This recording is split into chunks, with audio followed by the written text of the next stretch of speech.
Assalamualaikum warahmatullahi wabarakatuh.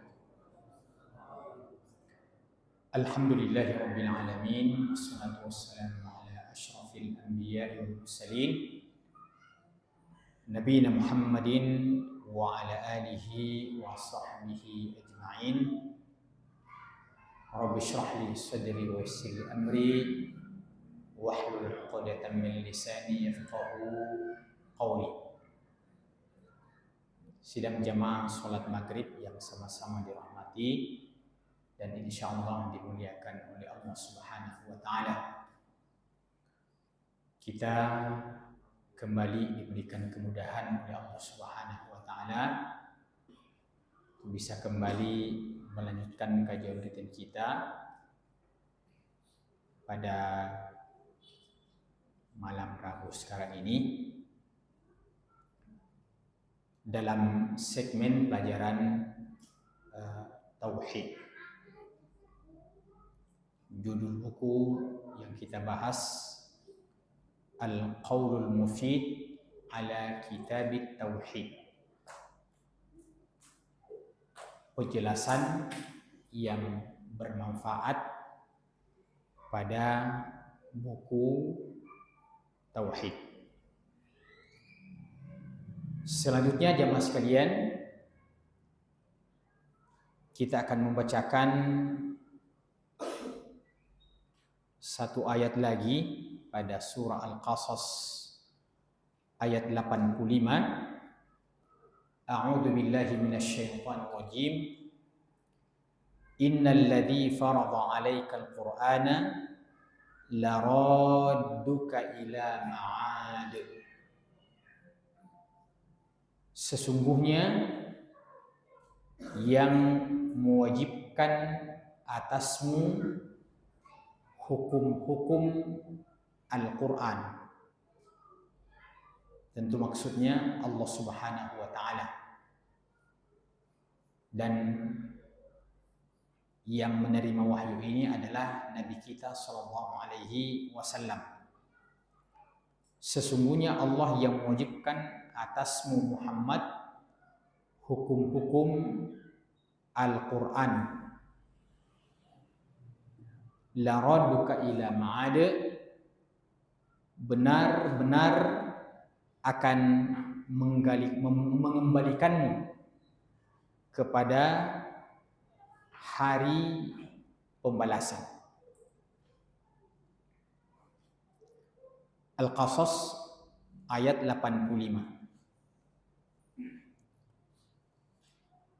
Penjelasannya di sini dikatakan fala budda an yaruddaka ila ma'adin tujaza ala amalika in khairan fa khairun wa in syarran fa syarrun. Maka tidak ada jalan lain terkecuali ia Allah Subhanahu wa Ta'ala akan mengembalikanmu kepada hari pembalasan Muhammad. Tujaza ala amalika, di mana engkau akan dibalas pada setiap amalan-amalan yang kamu kerjakan di dunia. In khairan fa khairun, jika di dunia kamu mengerjakan amal soleh, maka engkau akan dibalas dengan kebaikan. Wa in syarran fa syarrun, dan sebaliknya jika engkau melakukan perbuatan-perbuatan dosa di dunia, maka engkau akan dibalas pula dengan keburukan. Walaysatil hikmatu min khalqihim naf'allah. Jadi bukanlah hikmahnya Allah menciptakan makhluknya. Yang lalu kita garis bawahi dua itu yang selalu diulang-ulang, yaitu jin dan manusia. Bukanlah tujuan atau hikmahnya Allah menciptakan makhluknya itu, terutama jin dan manusia, naf'allahi, agar supaya Allah mengambil manfaat. Jadi bukan tujuannya Allah menciptakan makhluknya agar setelah Allah menciptakan makhluknya itu Allah mendapatkan maslahat dari apa yang Ia ciptakan. Iya. Umpamanya saja kita kasih contoh hubungan antara orang tua dengan anak. Orang tua biasanya identik ketika mendidik anaknya, memeliharanya sampai dewasa, identik dengan orang tua berkorban untuk anaknya itu tanpa pamrih. Itu yang biasa kita dengar. Orang tua itu yang penting anaknya menjadi anak yang soleh, anak yang berhasil dalam urusan dunianya, dalam urusan akhiratnya. Ya. Tapi kan kita melihat kenyataan bahwa tidak sedikit juga di antara orang tua yang walaupun mendidik anaknya tanpa pamrih, tidak berharap apa-apa, akan tetapi banyak di antara orang tua karena keberhasilan anaknya, akhirnya orang tuanya juga ikut merasakan kenyamanan dalam hidup ini. Orang tuanya juga bisa merasakan kesejahteraan hidup. Adapun Allah Subhanahu wa taala, maka ketika Ia menciptakan makhluknya itu, andaikan makhluknya itu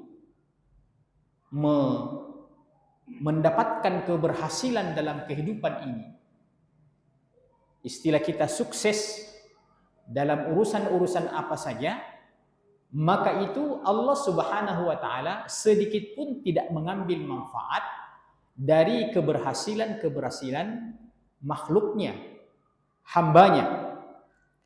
Karenanya Allah Subhanahu wa taala menegaskan dalam satu ayat akan hal ini, yaitu bahwa bukan tujuannya dan bukan hikmahnya untuk mengambil manfaat. Di dalam surah Adz-Dzariyat ayat 57 Allah berfirman, "Ma uridu minhum min rizqin wa ma uridu ay yut'imun." Allah menafikan dua contoh dalam ayat ini, ma uridu minhum min rizqin. Tidaklah aku menginginkan dari mereka, maksudnya hamba-hambanya yang diciptakan, mir rizqin, berupa sumber rezeki. Iya. Tidaklah aku menginginkan dari mereka rezeki. Wa ma uridu ayyut'imun, dan tidaklah aku menginginkan dari mereka agar mereka memberi aku makan. Iya.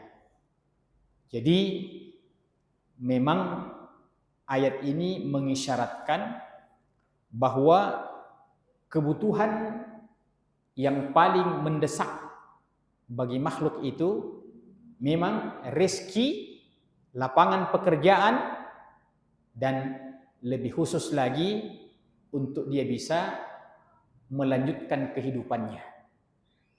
Apa yang paling esensial jamaah sekalian adalah persoalan makan dan minum. Ya. Istilahnya kalau orang sudah mendapatkan sumber makanan dan minuman, iya, bagi sebagian orang yang mungkin standar kehidupan yang mereka inginkan itu yang paling minimal, yang tidak neko-neko, bagi mereka mungkin yang penting sudah ada beras, kita sudah aman. Persoalan lauknya, ya kalau ada alhamdulillah, kalau tidak yang penting kita sudah makan. Nah, Allah menyebutkan bahwa pada persoalan yang paling esensial bagi makhluk itu, rezeki, diantaranya urusan makan, Allah bilang, jangan kalian mengira bahwa aku menciptakan makhlukku itu karena menginginkan saya mendapatkan kemaslahatan dari mereka.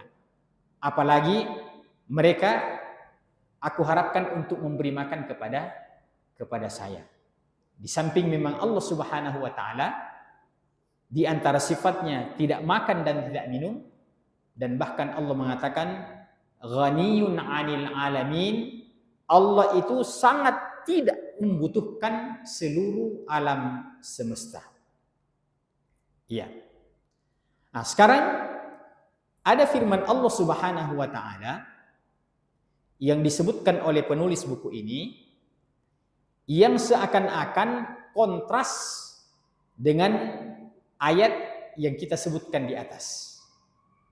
Kalau ayat yang kita sebutkan baru-baru ini menegaskan bahwa Allah tidak butuh kepada hambanya, tidak butuh rezeki, tidak butuh untuk diberi makan. Tapi ada ayat yang bunyinya dalam Al-Quran.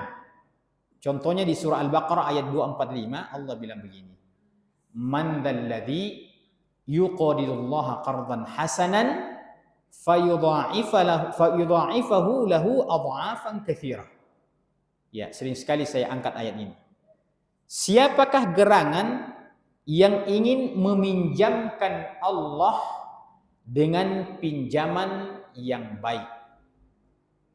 Jadi seakan-akan Allah Subhanahu wa taala melelang, siapa dong yang mau pinjamkan saya dengan pinjaman yang baik, fayudha'ifahu lahu adha'afan katsira. Kalau ada yang mau meminjamkan saya dengan cara yang baik, aku akan mengembalikannya dengan pengembalian yang berlipat-lipat ganda. Ya, memang itu salah satu di antara motivasi orang mau membantu orang lain kalau pengembaliannya itu lebih baik. Ya, di antaranya kalau pengembaliannya itu berlipat-lipat ganda. Nah, bagaimana maksudnya ini ayat? Di atas dikatakan aku tidak menginginkan rezeki dari mereka, aku tidak menginginkan mereka memberi makan pada aku. Tiba-tiba ada ayat yang mengatakan siapa yang mau pinjamkan aku dengan pinjaman yang baik. Yang meminjam itu tentu orang butuh. Berarti kalau demikian Allah butuh. Karena dia mengatakan siapa yang mau pinjamkan saya. Itu adalah gaya bahasa Al-Quran.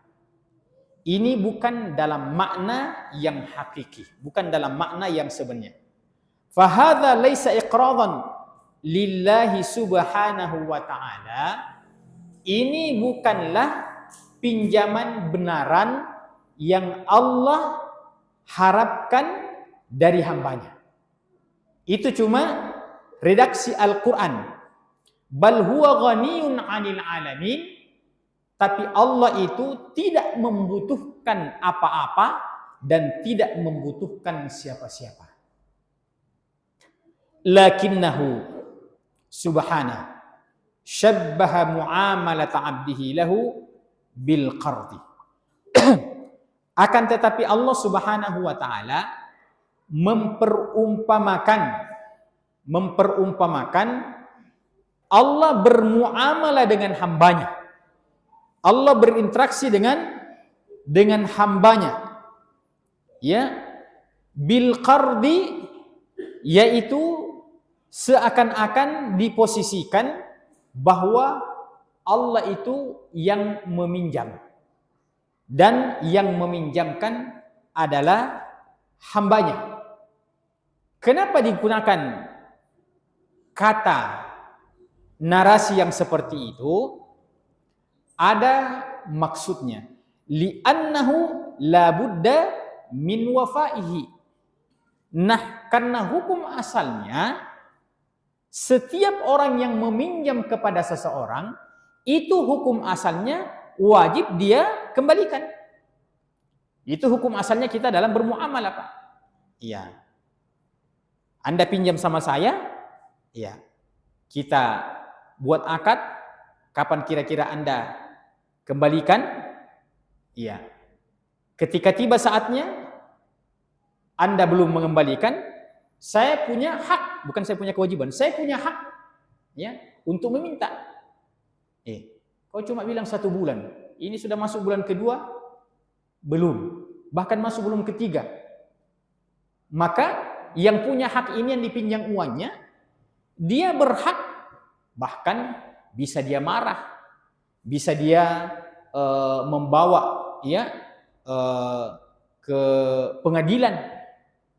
Iya. Karena yang namanya utang itu harus dibayar. Ya, karena namanya utang itu harus dibayar. Ya. Faka'annahu iltizamun minallahi subhanahu wa ta'ala an yuwaffiyal 'amila ajra 'amalihi. Maka seakan-akan adalah sebuah bentuk keharusan dari Allah Subhanahu wa ta'ala kepada hambanya untuk membalas setiap amalan baik yang hamba kerjakan itu.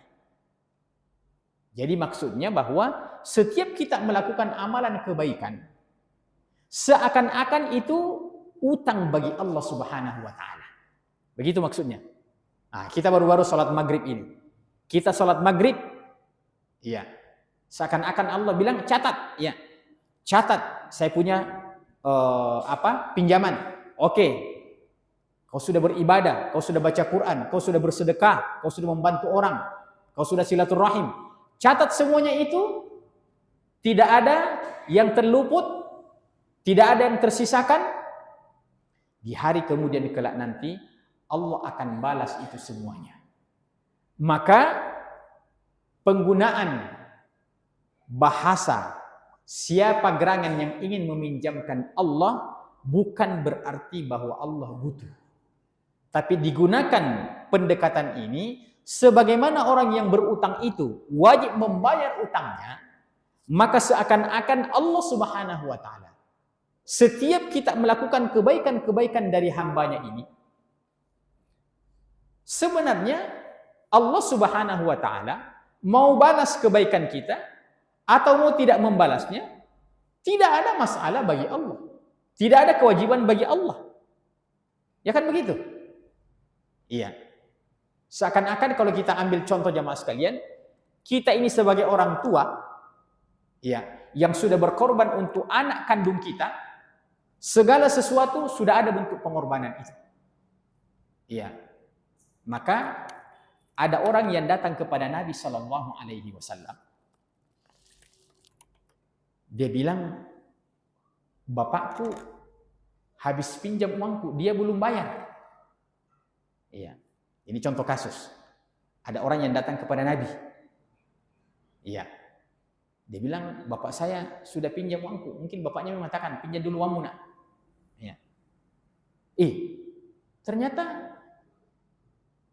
sudah sampai waktunya. Akhirnya dia melapor kepada Nabi.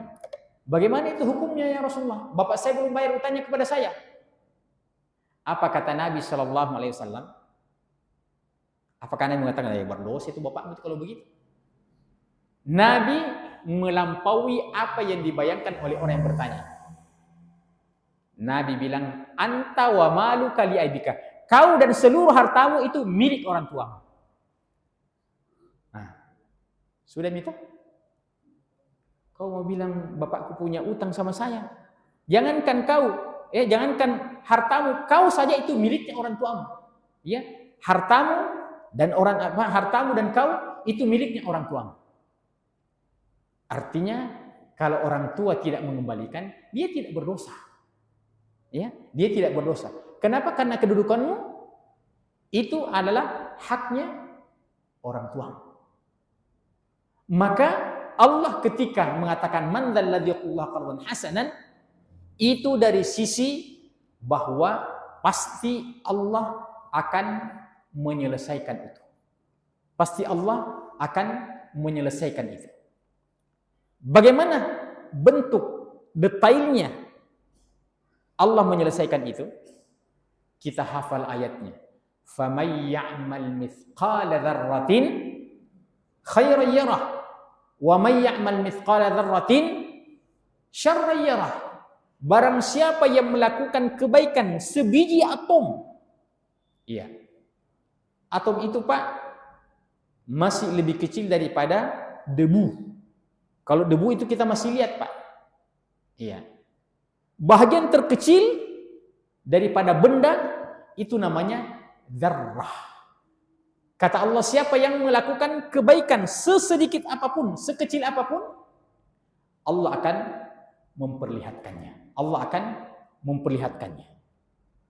Bahkan kadang-kadang kita ini sudah melupakan apa yang pernah kita kerjakan, sudah melupakan apa yang pernah kita kerjakan, di hari kemudian kelak nanti Allah membuat surprise bagi hambanya. Itu Pak. Jadi Allah akan memberikan surprise kepada hambanya. Pokoknya berbuat saja. Lagi pula kita ini sampai sekuat mana ingatan kita mau mengingat semuanya itu Pak. Di hari kemudian kelak nanti ada orang yang diberikan balasan, apa ini Allah kok tiba-tiba ada balasannya? Kau pernah membantu seseorang dulu, ya, kronologisnya begini-begini, mungkin kita mengatakan, kulupa miti Allah, kulupa mi. Iya, kita saja ini dalam interaksi sosial Pak. Ya, kadang-kadang ada orang yang mengaku, ya, saya ini karena saya guru Pak, ya, saya dosen, ya, kadang-kadang saya ke daerah atau singgah di masjid, ya, tiba-tiba ada yang jabat tangan sama saya, Masya Allah.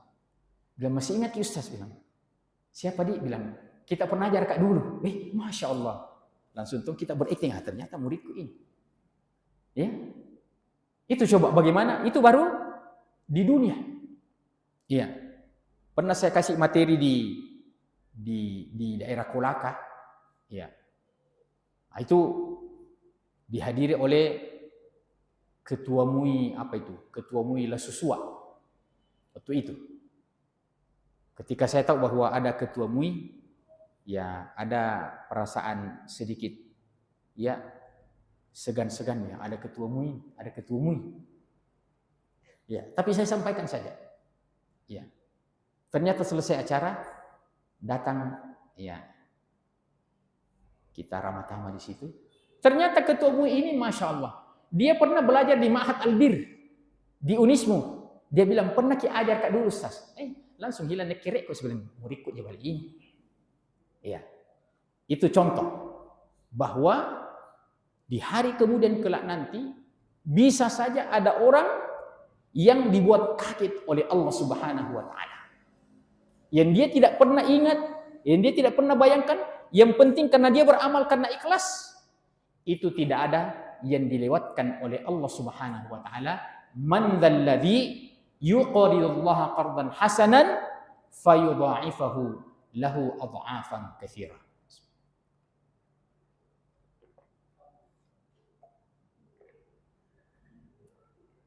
Selanjutnya jemaah sekalian,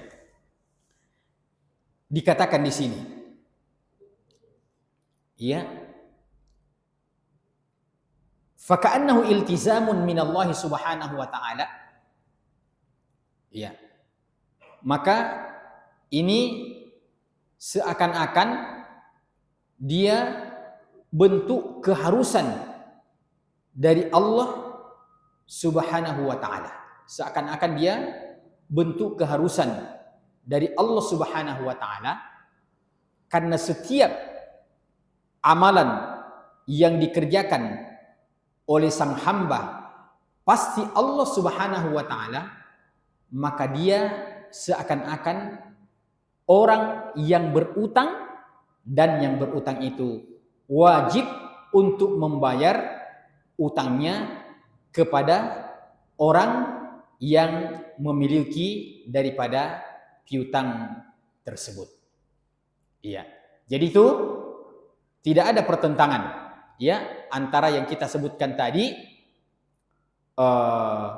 ma uridu minhum min rizqin wa ma uridu ayyut'imun. Aku tidak menginginkan dari mereka rezeki, dan aku tidak menginginkan untuk mereka memberi makan kepadaku.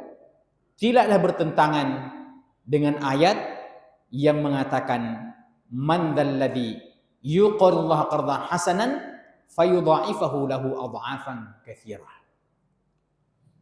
Ini salah satu contoh balasan dan imbalan. Yaitu dibalas dengan pembalasan yang berlipat-lipat ganda. Ada lagi satu di atasnya yang paling luar biasa, pembalasan Allah Subhanahu wa taala. Yang mana itu jamaah sekalian? Allah Subhanahu wa taala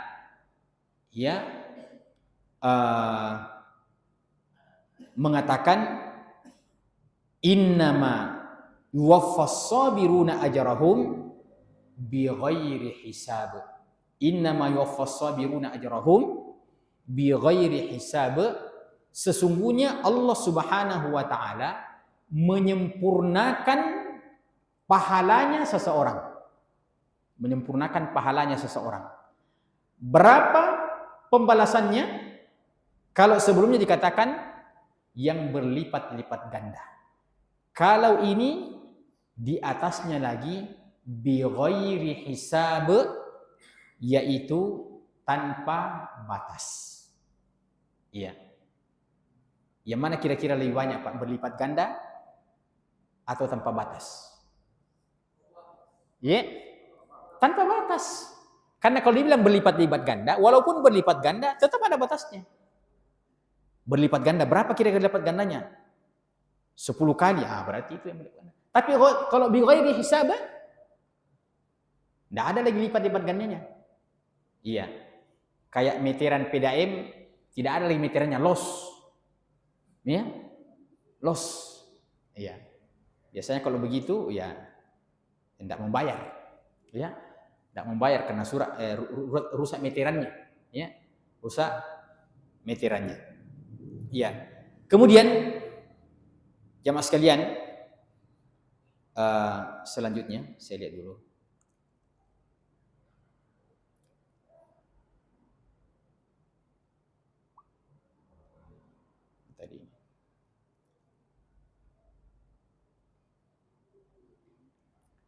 Innal ladzi farada 'alaikal qur'ana la radduka ila ma'ad. Kemudian Allah Subhanahu wa taala menyebutkan lagi ma uridu minhum mir rizqin wa ma uridu ayut'imun. Kemudian Allah Subhanahu wa taala mengatakan man dzal ladzi yuqridu Allah qardan hasanan fayudha'ifahu lahu adhafan katsirah.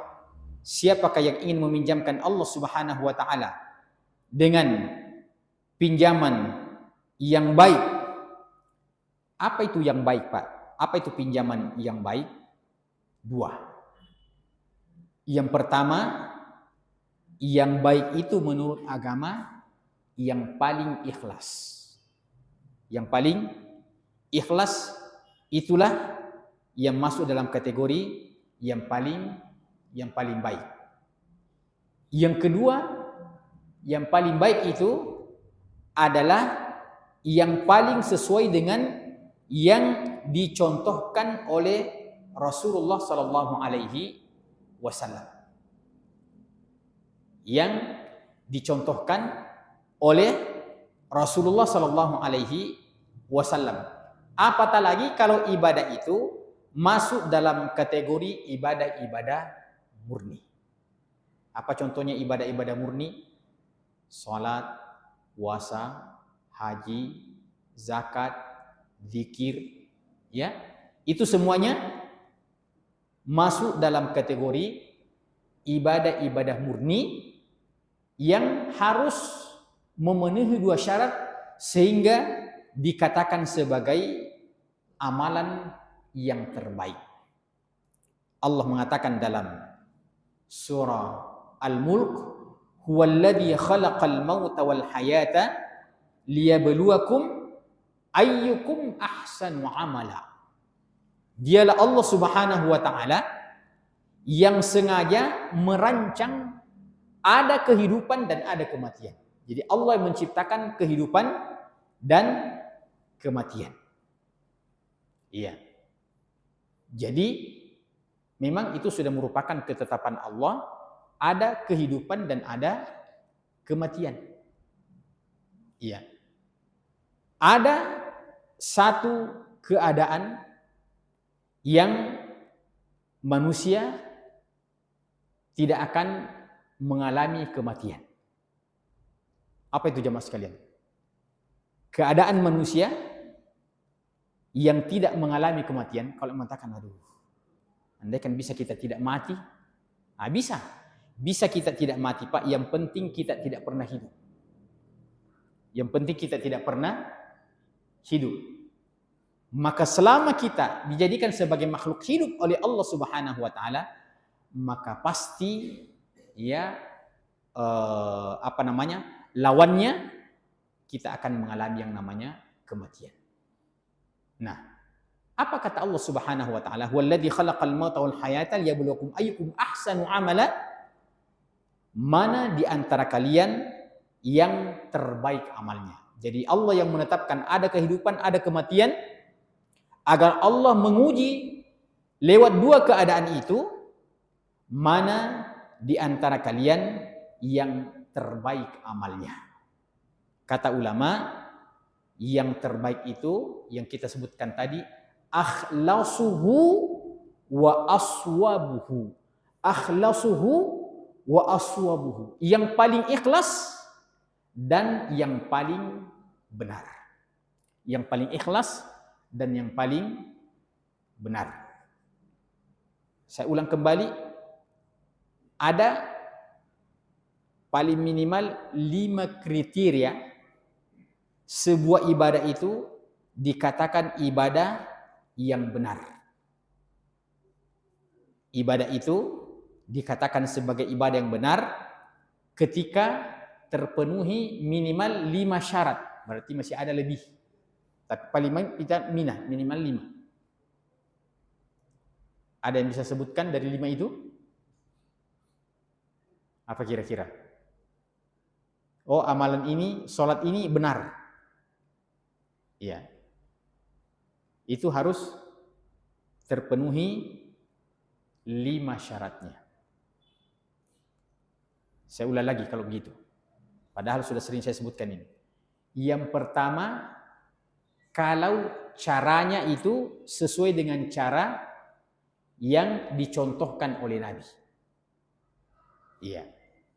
Jadi tidak ada ibadah yang kita bisa katakan sebagai ibadah yang benar kalau tidak mengikuti caranya Nabi. Makanya ibadah itu, Pak, semua ada caranya. Semua ada caranya. Iya. Umpamanya Nabi bilang, "Shallu kama ra'aitumuni usolli." Salatlah kalian sebagaimana kalian melihat aku salat. Berarti itu berkaitan dengan cara. Berkaitan dengan cara. Khudhu anni manasikakum. Ikutilah cara berhajiku. Itu berkaitan dengan cara. Iya. Nah, yang lainnya kita kiaskan. Iya. Nah, tidak ada yang mengatakan ikuti cara berzakatku. Iya. Tapi itu dikiaskan. Kalau ikuti cara sholatku, ikuti cara berhajiku, berarti yang lain juga begitu. Ikuti cara puasaku, ikuti cara berzakatku, ikuti cara berzikirku.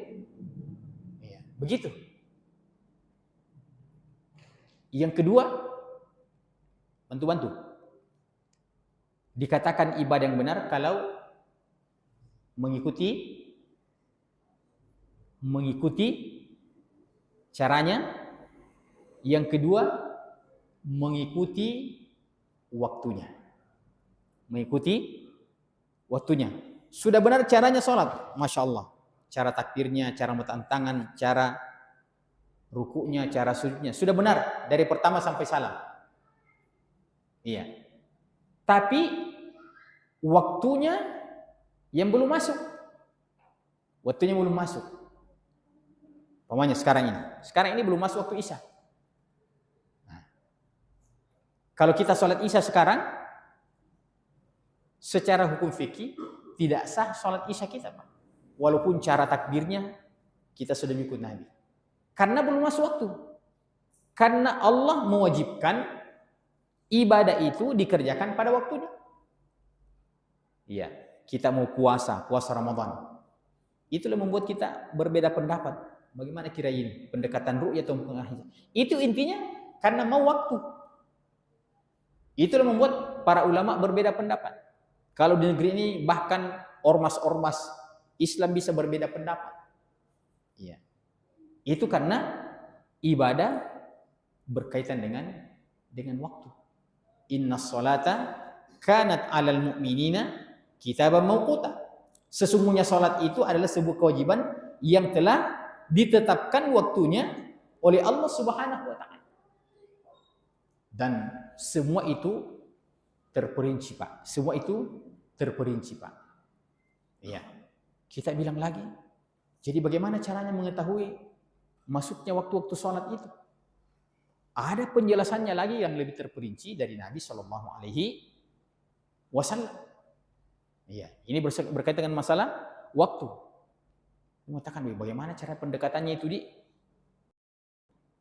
kalau ini yang jadwal waktu sepanjang zaman dengan jam digital, ini tinggal pendekatan ini, Pak. Ini hasil daripada fikih. Ini hasil daripada fikih. Iya.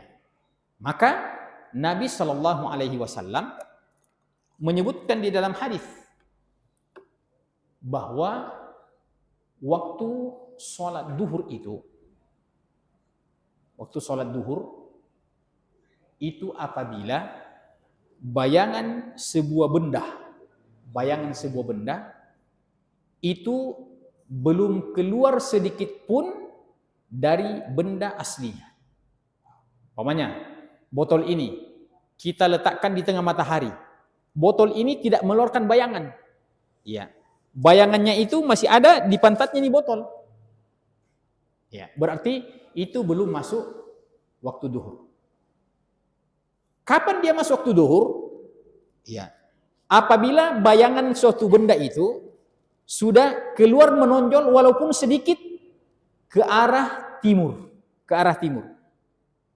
Ya, berarti pendekatan matahari. Artinya kalau bayangan daripada botol ini sudah ada yang muncul ke timur sedikit, berarti matahari itu sudah bukan pertengahan lagi. Dia sudah tergelincir istilahnya. Dia sudah tergelincir. Jadi bukan pada pas pertengahan, itu sudah duhur. Tapi dia harus tergelincir. Ya. Nah, secara teori kalau dia sudah tergelincir ke sana, berarti bayangannya itu walaupun jauh dari matahari ke bumi, itu akan mengarah ke arah timur. Semakin miring matahari ini, maka bayangan sebuah benda itu semakin ke sana. Ya. Itu contohnya bahwa terperinci penjelasan Nabi. Masuk waktu asar umpamanya, masih pendekatan matahari. Iya. Kata Nabi SAW, adapun waktunya asar itu adalah apabila bayangannya sebuah benda itu sudah lebih panjang bayangan itu dibandingkan dengan benda aslinya. Begitu kira-kira maksudnya hadis Nabi. Apabila bayangan sebuah benda itu sudah lebih panjang dibandingkan dengan benda aslinya. Karena kan tadi begini matahari. Semakin ke sana, ini botol semakin mengeluarkan bayangan ke arah timur. Mengeluarkan bayangan ke arah timur. Nah, andaikan betul-betul kita mau mengecek, ya, kita ini ukur ini botol. Kira-kira ini botol ini berapa? Berapa senti ini, Pak? 10, 15. Katakanlah 15 senti. Ya, kita ukur ini 15 senti. Kita ukur juga ini bayangannya. Bayangan ini pas 15 senti. Berarti belum masuk waktu asar. Karena masih sama-sama bayangannya. Manakala yang bayangan ini katakanlah sudah keluar 16 cm, berarti dia sudah lebih panjang dibandingkan dengan benda aslinya. Berarti 17, 18, 20, itu sudah tidak meragukan lagi. Coba sampai seperti itu, Nabi Shallallahu Alaihi Wasallam menjelaskan syariat ini. Dan karenanya Nabi itu datang memang untuk menjelaskan Al-Quran yang bersifat global itu. Iya. Yang ketiga, ya mas sekalian, kita ulang lagi. ibadah itu dikatakan sebagai ibadah yang benar kalau caranya sesuai dengan cara Nabi. Waktu yang telah ditetapkan oleh Allah dan Rasulnya. Yang ketiga, tidak ingat bayangan-bayangannya itu. Tempat. Betul Pak. Tempat. Ibadah itu ada yang tidak selektif, mau di mana saja. Tapi ada ibadah yang sangat selektif dengan tempat. Ada ibadah yang sangat selektif dengan tempat. Ya. Kalau sholat, ya, yang paling afdal itu di masjid. Ya. Tapi andai kan orang musafir tidak dapat masjid Pak, di pinggir jalan, sudah hampir keluar waktu. Iya. Saya tadi malam Pak di daerah Malengkeri itu, dari rumah saya di Samata, arah Malengkeri itu, saya mengamalkan sunnah darurat. Karena subhanallah masuk Malengkeri, ya di daerah Dentata rencana ceramah, Masya Allah, macet total, merayap. Ya, puncaknya itu di depannya UNEM Parantambu. Masya Allah. Untungnya ada yang bawa mobil Pak. Saya lihat sudah jam 6.40.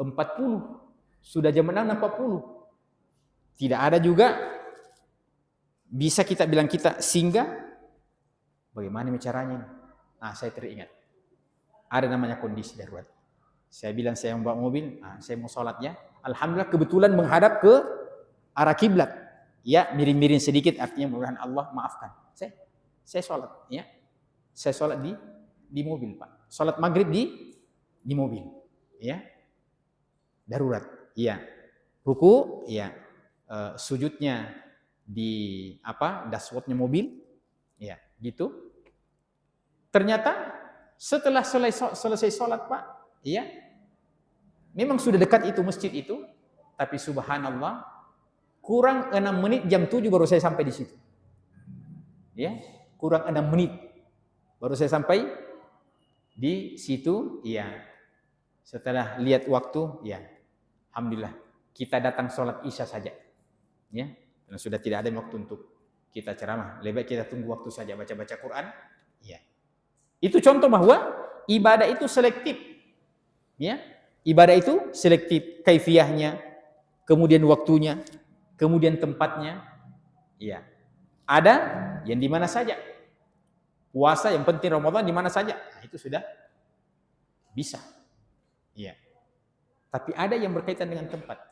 Umpamanya kita mau melaksanakan ibadah haji. Ibadah haji itu hanya di Mekah saja. Ibadah haji itu hanya di Mekah saja. Wukuf itu di Arafah saja. Ya, dan Nabi bilang al-hajju Arafah. Puncaknya haji itu di Arafah. Maka ketika ada aturan pemerintah Saudi bahwa yang tidak punya visa haji itu tidak boleh masuk Arafah. Ini sudah 2 tahun berlaku ini, Pak. Ada yang sudah sampai di Mekah, bukan di Jeddah, sampai di Mekah. Tapi dia tidak punya tasri haji untuk masuk ke Arafah. Ya. Menangis. Ya.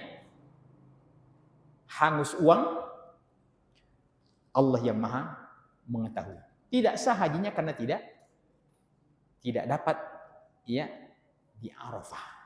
Karena wukuf itu hanya tempatnya satu, yaitu di Arafah. Apalagi jemaah sekalian, ibadah berkaitan dengan jumlah. Dikatakan ibadah yang benar kalau jumlahnya benar.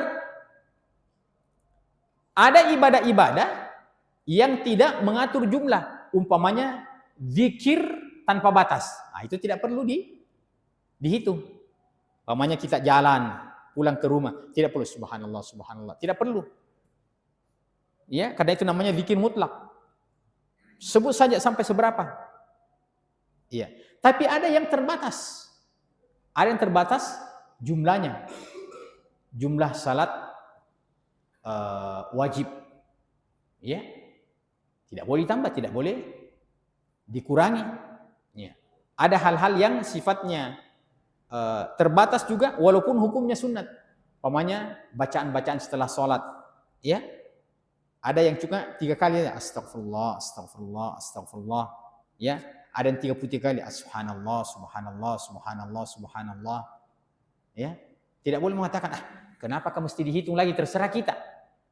Itu artinya kita ini mau beribadah sesuai dengan bilangan yang kita inginkan. Ya. Kenapa itu kalau akikah? Kalau laki-laki 2 kambing, kalau perempuan 1 saja. Ya. Nah, itu contoh-contoh ya bilangan. Kenapa kalau melontar jamrah itu? Jamrah Aqabah, jamrah wusta, jamrah sughra, ya. Melontar dengan 7 batu. 7 batu dihitung. Itu karena ibadah ada kaitannya dengan bilangan. Yang terakhir jamaah sekalian, kayaknya sudah azan. Ibadah itu dikatakan ibadah yang sesuai dengan sunnah kalau kita mengikuti jenisnya. Kita mengikuti jenisnya. Ada ibadah, caranya sudah benar, waktunya sudah benar, bilangannya sudah benar. Ya. Tapi jenisnya yang salah. Pamannya, dia berkurban. Sudah benar waktunya. Mulai setelah sholat Idul Adha. Tambah 3 hari setelahnya, hari-hari tasyrik. Itu sudah benar, ya, waktunya. Itu sudah benar waktunya. Caranya juga sudah benar karena menggunakan pisau yang tajam. Ya. Tapi jenis hewannya yang salah. Dia pergi potong ayam kampung. Dia bilang bagaimana kalau kita di sini berkurban ayam kampung saja. Kayaknya lebih seru itu, lebih banyak yang suka kalau ayam kampung daripada ya daging. Apalagi yang banyak yang tekanan darah tinggi, saya tidak makan daging. Andaikan satu lorong di situ kena tekanan darah tinggi semua, tidak menggugurkan untuk dia mengganti dengan hewan-hewan yang lain. Harus tetap dia sapi atau kambing atau unta, walaupun itu tinggi kolesterolnya umpamanya.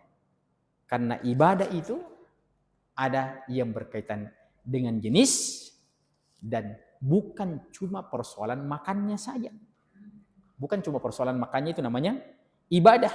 Ya.